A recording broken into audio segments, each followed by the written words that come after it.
नमस्कार साथियों, आज शिक्षा विजन में आपका स्वागत है। आज के सेशन में बात करेंगे शिक्षा मनोविज्ञान से संबंधित टॉपिक के बारे में। टॉपिक है वंशानुक्रम। वंशानुक्रम का आज अर्थ देखेंगे। अर्थ क्या होता है, प्रमुख परिभाषाएं कौन सी है जो परीक्षाओं में पूछी जाती है सीधी, और वंशानुक्रम के प्रमुख सिद्धांत कौन कौन से हैं उस पर चर्चा करेंगे। तो सबसे पहले बात करते हैं वंशानुक्रम किससे कहा जाता है या वंशानुक्रम होता क्या है। वंशानुक्रम का अर्थ की बात करें तो माता पिता के माध्यम से संतानों में उनके पूर्वजों के जो गुण आ जाते हैं वही वंशक्रम या वंशानुक्रम कहलाता है। मतलब ऐसा है कि जो माता पिता दादा दादी के जो पूर्वजों के जो गुण होते हैं, जो संतान में पीढ़ी दर पीढ़ी ट्रांसफर होते रहते हैं, स्थानांतरित होते रहते हैं, उन गुणों को ही क्या कहा जाता है, वंश क्रम कहा जाता है। यानी वंश से जो क्रम, वंश से जो गुण आते हैं, वंश या पीढ़ी से जो गुण आते हैं, पीढ़ी से जो गुण आने वाली संतानों में आते हैं उसे वंश क्रम कहा जाता है। पीढ़ी या वंश से आने वाले जो गुण हैं वही जो संतानों में आते हैं उन्हें क्या कहा जाता है, वंश क्रम कहा जाता है। यानी माता पिता दादा दादी नाना नानी के जो गुण होते हैं, पूर्वजों के जो गुण होते हैं, वही गुण जब आने वाली पीढ़ी में वैसे के वैसे स्थानांतरित हो जाते हैं तो उन गुणों को ही वंश क्रम कहा जाता है। वंश क्रम, वंश और क्रम, वंश के द्वारा आने वाले क्रम वाइज जो गुण हैं वही वंश क्रम कहलाते हैं। तो युवा वंश क्रम किसे कहा जाता है, माता पिता या उनके पूर्वजों के जो गुण होते हैं वो गुण आने वाली पीढ़ी में स्थानांतरित हो जाते हैं, उन्हीं गुणों को वंश क्रम कहा जाता है। तो अब बात करते हैं वंश क्रम के अनुसार जीवन की शुरुआत किस प्रकार होती है। वंश क्रम के अनुसार जीवन की शुरुआत किस प्रकार होती है। जीवन की शुरुआत, जीवन की शुरुआत, ये वंश क्रम आते किस प्रकार है और शुरुआत किस प्रकार होती है जीवन की। वंश क्रम के लिए माता और पिता के 46 गुणसूत्र होते हैं, दोनों के 46 माता के और 46 पिता के। और इनमें क्या पाया जाता है, जनन कोष होता है 46 गुणसूत्रों में। माता में होता है मातृ जनन कोष और पिता में होता है पितृ जनन कोष। फिर अर्धकोश की जो विभाजन होता है, कोशिका जो विभाजन होता है, कोशिका विभाजन, अर्धकोश की विभाजन, कोशिका विभाजन के द्वारा क्या 23 गुणसूत्र तो माता के और 23 ही गुणसूत्र पिता के बनते हैं। और इन दोनों गुणसूत्रों के मिलने से जो नई कोशिका का जन्म होता है, पूर्ण कोशिका बनती है, जाइगोट, पूर्ण कोशिका का निर्माण होता है जिसे जाइगोट कहा जाता है। इस जाइगोट से ही नया जीवन प्रारंभ होता है। यानी 46 गुणसूत्र माता में पाए जाते हैं और 46 गुणसूत्र पिता में पाए जाते हैं। माता में पाए जाने वाले गुणसूत्रों को मातृकोश कहा जाता है, जनन कोश को। पिता में पाए जाने वाले जनन कोश को पितृकोश कहा जाता है। और इनसे फिर 43 जब कोशिका का विभाजन होता है, अर्धकोश के विभाजन होता है कोशिका का, तो 23 गुणसूत्र माता के और 23 गुणसूत्र पिता के जब आपस में मिलते हैं तो एक नया संयुक्त कोष बनाते हैं, नया कोष बनाते हैं जिसे जाइगोट कहा जाता है।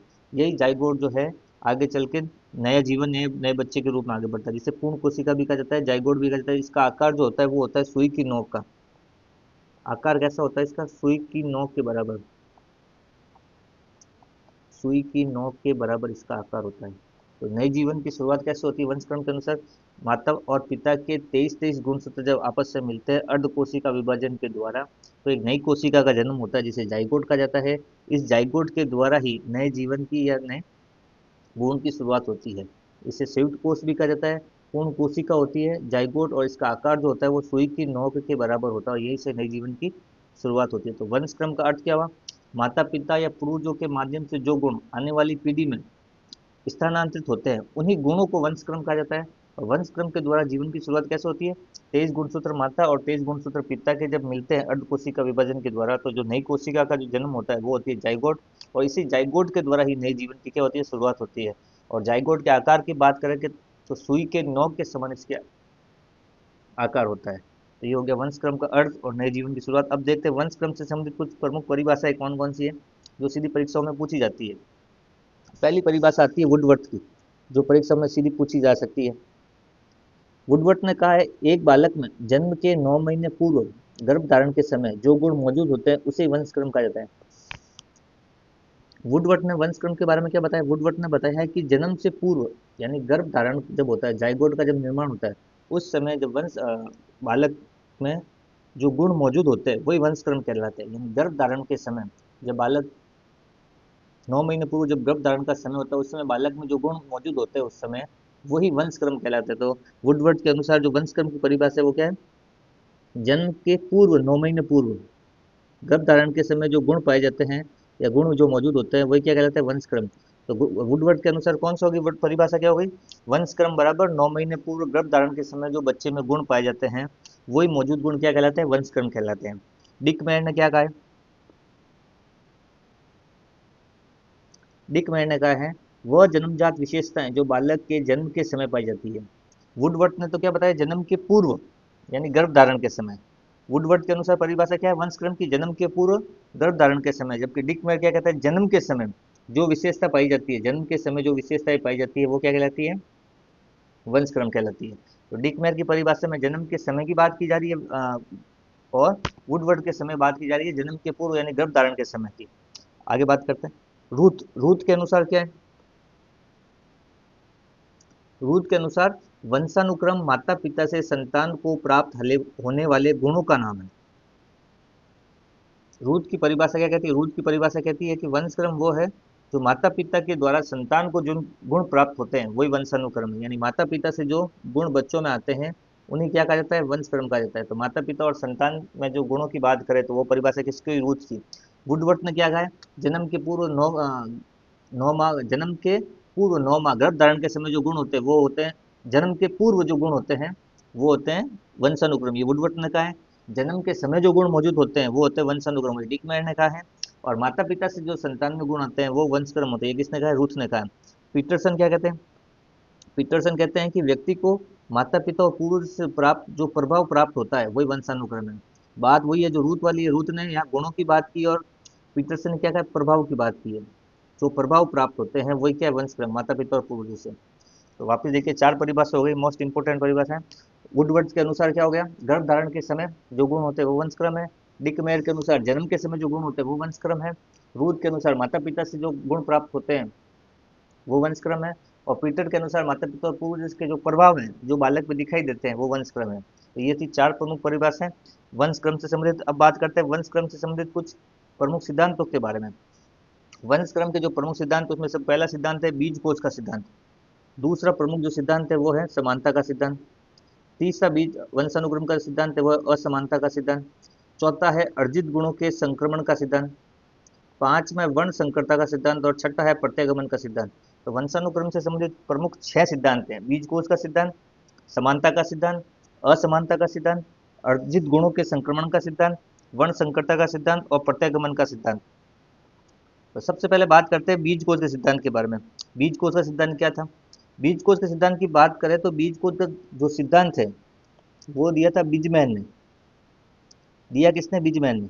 बिजमैन ने जो है बीज कोष का सिद्धांत दिया और प्रयोग किस पे किया था? चूहों पर प्रयोग किया था इसने। बिजमैन ने प्रयोग किस पे किया था? चूहों पर। तो बीज कोष का जो सिद्धांत है वो बिजमैन ने दिया, प्रयोग किया था चूहों पर।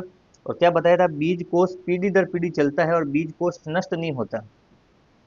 बिजमैन ने क्या किया? बिजमैन ने सबसे पहले क्या किया? चूहे चूहे को लिया और चूहे की पूंछ काटता रहा।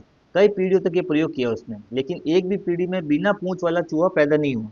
प्रयोग क्या किया था बिजमैन ने? बिजमैन ने क्या किया? चूहा जो होता है, चूहे की पूंछ काटी कई पीढ़ियों तक आने वाले। जैसे इस चूहे की पूंछ काटी, इससे उत्पन्न होने वाले उस चूहे की पूंछ काटी, तो कई पीढ़ियों तक एक चूहे की पूंछ काटता रहा। फिर भी उस पीढ़ी में एक भी ऐसा चूहा नहीं हुआ जो बिना पूंछ का पैदा हुआ हो। उससे उसने ये सिद्ध किया कि माता पिता से जो जन्म द्रव्य संतानों के रूप में निरंतर बना रहता है, यानी माता पिता की मृत्यु के बाद भी जीवन अमर है। सिद्ध क्या किया इसने कि माता पिता के जो गुण होते हैं, जन्म द्रव्य जो होते हैं वो पीढ़ी दर पीढ़ी चलते जाते हैं, वो अमर है, वो कभी नष्ट नहीं होते। चूहों पर प्रयोग करके यही बताया उसने कि बीज कोष के अंतर्गत पीढ़ी दर पीढ़ी चलता रहता है, बीज कोष कभी नष्ट नहीं होता। यानी चूहे की जो पूंछ थी, भले उसने हर बार नए चूहे की पूंछ काटी हो, लेकिन उसकी पीढ़ी में जितने भी चूहे हैं उससे पूंछ वाले चूहे, बिना पूंछ वाला चूहा एक भी पैदा नहीं हुआ। तो बीजमैन ने क्या सिद्ध किया कि जनन जनन द्रव्य जो होता है, बीज कोष जो होता है, वो माता पिता से पीढ़ी दर पीढ़ी चलता रहता है, उसको नष्ट नहीं किया जा सकता। इसलिए बीज कोष के सिद्धांत को अन्य किस नाम से जाना जाता है? इसको अमरता का सिद्धांत भी कहते हैं। अमरता का सिद्धांत भी कहा जाता है। क्यों? कि बीज कोष ने बताया है कि जो बीज कोष है या जनन द्रव्य है वो अमर है, वो नष्ट नहीं होता, इसलिए अमरता का सिद्धांत भी कहते हैं। उसके अलावा जनन द्रव्य, जनन द्रव्य का सिद्धांत भी कहा जाता है। तो बीज कोष का सिद्धांत किसने दिया? बिजमैन ने। और क्या बताया कि चूहों पर प्रयोग किया और चूहों की पीढ़ी दर पीढ़ी पूंछ काटता रहा वो, एक ही चूहों की, लेकिन पीढ़ियों में एक भी बिना पूंछ वाला चूहा पैदा नहीं हुआ। उस आधार पर उसने सिद्ध किया कि माता पिता के जो गुण होते हैं, जनन द्रव्य जो होता है, बीज कोष जो होता है, वो पीढ़ी दर पीढ़ी चलता रहता है, वो कभी नष्ट नहीं होता, कभी मरता नहीं है। इसलिए बिना पूंछ वाला एक भी चूहा पैदा नहीं हुआ, सब पूंछ वाले चूहे पैदा हुए। इस हिसाब से उसने बीजकोश का सिद्धांत किया। और बीजकोश के सिद्धांत के अन्य नाम की बात करते तो अमरता का सिद्धांत और जनन द्रव्य का सिद्धांत है। अब बात करते हैं दूसरा जो प्रमुख सिद्धांत है इसका, वो है समानता का सिद्धांत। समानता का सिद्धांत दिया किसने था? समानता का सिद्धांत दिया सोरेसन्स ने। सोरेसन्स ने जो है समानता का सिद्धांत दिया। और क्या बताया उसने? सोरेसन्स ने बताया कि सभी प्राणियों में माता पिता के समान की ही आकृति वाली संतान पैदा होती है। जैसे माता पिता होता है वैसी संतान पैदा होती है। समानता का सिद्धांत क्या कहता है? समानता का सिद्धांत कहता है सोरेसन्स के अनुसार कि सभी प्राणियों में माता पिता जैसे होते हैं, उनकी आकृति जैसी होती है, उसके समान आकृति वाली ही संतान पैदा होती है। जैसे माता पिता वैसी ही संतान। ये किसने बताया है? ये बताया है सोरेसन्स ने। जैसे माता पिता वैसी संतान, वंशानुक्रम सिद्धांत के अनुसार समानता का जो सिद्धांत दिया उसने ये बताया है कि जैसे माता पिता होंगे उनके वैसी संतान होगी, जैसे माता पिता की आकृति होगी वैसी उसकी आकृति वाली संतान होगी। उदाहरण के तौर पर बताया कि मनुष्य के क्या होगा? मनुष्य के किस प्रकार की संतान होगी? मनुष्य के जैसे दिखने वाली संतान होगी। पक्षियों के जैसे दिखने वाली संतान होगी। मछली के मछली जैसी संतान होगी। तो जो बताने का है वो यही है कि माता पिता के समान आकृति वाली संतान पैदा होती है समानता के सिद्धांत के अनुसार। जैसे माता पिता वैसी संतान। पशु के पशु होगी, जानवर के जानवर, मनुष्य के मनुष्य, मछली के मछली, पक्षी के पक्षी। तो ये था वंशानुक्रम का समानता का सिद्धांत जो सोरेसन्स ने दिया था। और इसकी जो महत्वपूर्ण बात है वो यही है समानता के सिद्धांत की, कि जैसे माता पिता होते हैं वैसे ही उनकी संतान होती है। अब बात करते हैं वंशानुक्रम सिद्धांत के तीसरे सिद्धांत के बारे में, जो है असमानता का सिद्धांत। असमानता का सिद्धांत किसने दिया था? ये दिया था लेमार्क और डार्विन ने मिलकर दिया था असमानता का सिद्धांत। असमानता का जो सिद्धांत है वो लेमार्क और डार्विन ने मिलकर दिया था। इस सिद्धांत के अनुसार उन्होंने बताया कि कभी कभी या किसी विशेषता में माता पिता व संतानों में अलग अलग प्रकार के लक्षण देखे जाते हैं जो रंग रूप कद काठी में होने वाली असमानता को दर्शाते हैं। यानी माता पिता के गुणों से कुछ भिन्न गुण संतान में उत्पन्न हो जाते हैं। क्या बताया इसमें? सोरेस लेमार्क और डार्विन ने बताया कि असमानता के सिद्धांत में कि कभी कभार कुछ ऐसी विशेष परिस्थितियां हो जाती है या कुछ ऐसी विशेषता होती है जो माता पिता से संतानों में अलग प्रकार के लक्षण दिखाई देते हैं। यानी जैसे माता पिता होते हैं उनके अलावा अलग प्रकार के लक्षण दिखाई देते हैं। जो लक्षण किस प्रकार के हो सकते हैं? वो लक्षण हो सकते हैं एक तो रंग रूप से संबंधित, आकार से संबंधित, कद काठी से संबंधित, व्यवहार से संबंधित। तो ये प्रमुख लक्षण, यानी डार्विन और लेरमार के सिद्धांत में कहना चाहते हैं कि माता पिता के जो लक्षण होते हैं, जो विशेषता होती है, कभी कभार उसके असमान, उनकी विशेषताओं या लक्षणों के असमान जो लक्षण या समानता होती है वो संतान में दिखाई देने लगती है। और वो लक्षण क्या है? या रंग रूप का फर्क हो सकता है, आकार में फर्क हो सकता है, कद काठी का फर्क हो सकता है, व्यवहार का फर्क हो सकता है। यानी माता पिता के जो गुण पाए जाते हैं उन गुणों के विपरीत या कुछ भिन्न गुण कभी कभी संतानों में उत्पन्न हो जाते हैं। उसे ही असमानता का सिद्धांत कहा जाता है। यानी माता पिता के विपरीत जो गुण हैं, गुणों के विपरीत या लक्षणों के विपरीत कभी कभार कुछ लक्षण भिन्न प्रकार के संतान में प्रकट होते हैं या दिखाई देते हैं। इसी को क्या कहा गया? असमानता का सिद्धांत।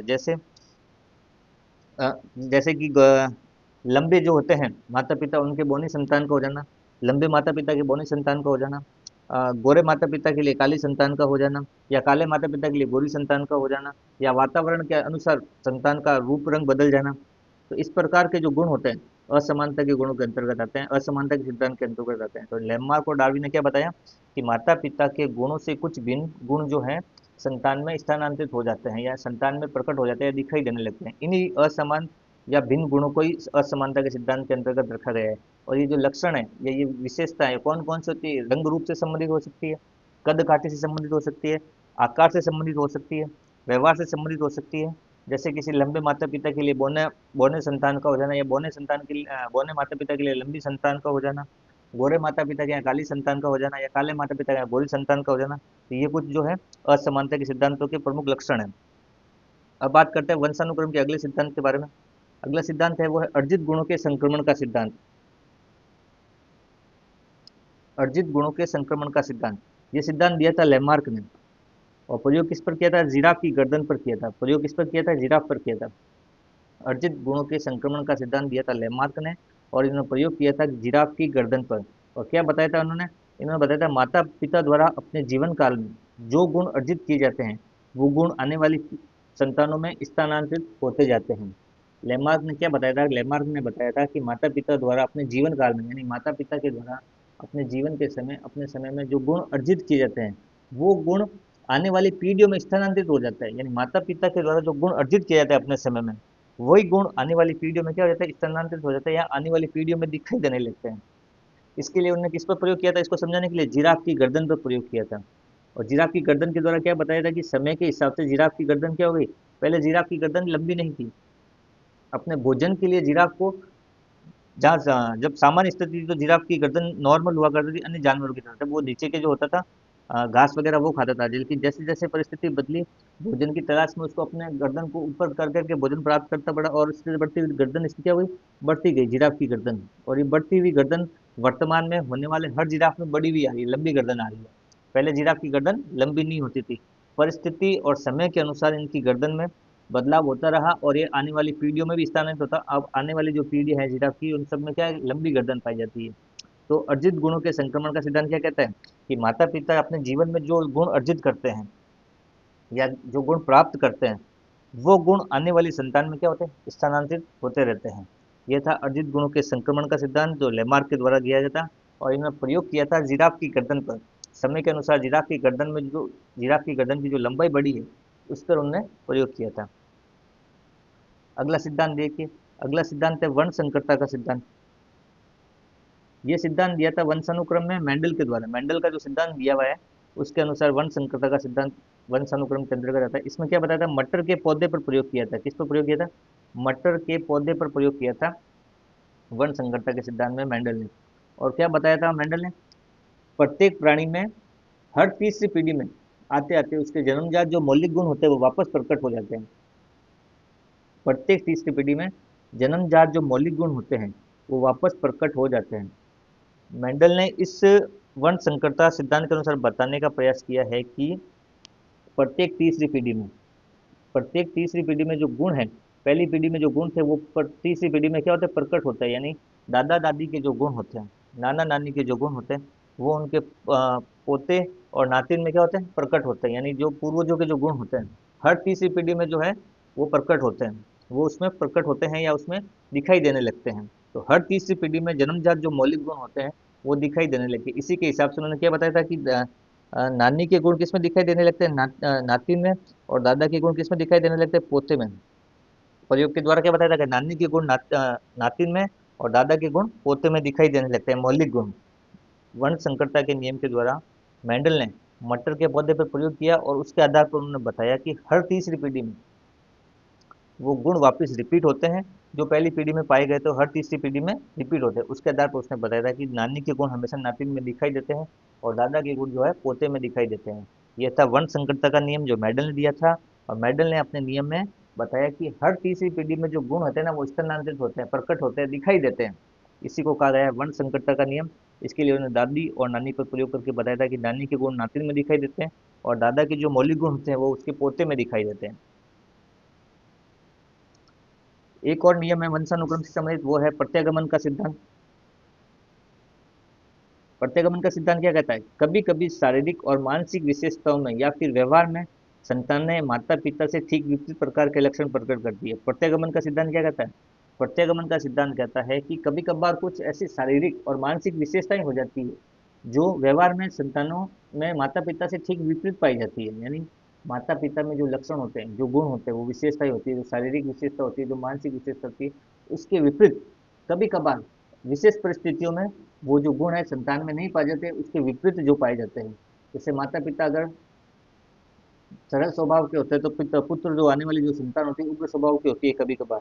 या माता पिता उग्र स्वभाव के होते हैं, लेकिन आने वाली पीढ़ी में जो संतान उत्पन्न होती है वो नर्म स्वभाव की होती है, सरल स्वभाव की होती है। तो यानी प्रत्यागमन का सिद्धांत क्या कहता है? प्रत्यागमन का सिद्धांत कहता है कभी कभार विशेष परिस्थिति में माता पिता के जो गुण होते हैं या व्यवहार में जो गुण होते हैं वो संतानों के विपरीत पाए जाते हैं, या संतानों में माता पिता के विपरीत जो है कभी कभार व्यवहार में लक्षण वो गुण पाए जाते हैं। यह था प्रत्यागमन का सिद्धांत। तो आज के टॉपिक में हमने वंशानुक्रम का अर्थ पढ़ा। अर्थ के बाद प्रमुख परिभाषाएं देखी, और परिभाषाओं के साथ इसके प्रमुख जो सिद्धांत है वंशानुक्रम के सिद्धांत के बारे में चर्चा की। उम्मीद करता हूँ आज का टॉपिक आपके शिक्षा मनोविज्ञान के अंतर्गत ग्रेड थर्ड और ग्रेड सेकंड टीचर भर्ती में काम आएगा। आज की अगर पीडीएफ की आपको आवश्यकता पड़े तो सर्च करें टेलीग्राम में आरजी शिक्षा विजन और ज्वाइन कर आपको पीडीएफ वहाँ मिल जाएगी। चैनल पर नए हैं तो सब्सक्राइब जरूर करते हैं। मिलते हैं किसी अन्य टॉपिक में नए वीडियो के साथ। धन्यवाद।